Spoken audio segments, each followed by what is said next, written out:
سکر میں چانڈیا ویلفیئر ایسوسی ایشن کی جانب سے دریائے سندھ پر 6 غیر قانونی کینالوں اور کارپوریٹ فارمنگ کے خلاف سکر پریس کلب کے سامنے احتجاجی مظاہرہ کیا گیا۔ احتجاج میں چانڈیو برادری سے تعلق رکھنے والے افراد کی بڑی تعداد نے شرکت کی۔ مظاہرین نے ہاتھوں میں بینرز اور پلے کارڈز اٹھا رکھے تھے اور وفاقی اور سندھ حکومت کے خلاف شدید نعرے بازی کرتے ہوئے اپنے مطالبات پیش کیے۔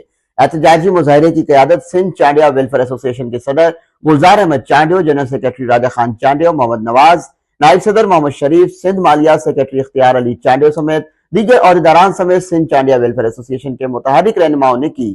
احتجاجی مظاہرے کے دوران سندھ چانڈیا ویلفیئر ایسوسی ایشن کے رہنماؤں نے خطاب کرتے ہوئے کہا کہ دریائے سندھ پر کسی بھی قسم کی غیر قانونی کینال کی تعمیر کسی بھی صورت قبول نہیں کی جائے گی۔ ان کا موقف تھا کہ دریائے سندھ پہلے ہی پانی کی شدید کمی کا شکار ہے اور اس پر مزید کینالوں کی تعمیر سے سندھ کی عوام کا معاشی اور زرعی مستقبل خطرے میں پڑ جائے گا۔ مقررین نے کہا کہ وہ جان کی بازی لگا دیں گے لیکن دریائے سندھ پر غیر قانونی کینالوں کی تعمیر کی اجازت نہیں دیں گے۔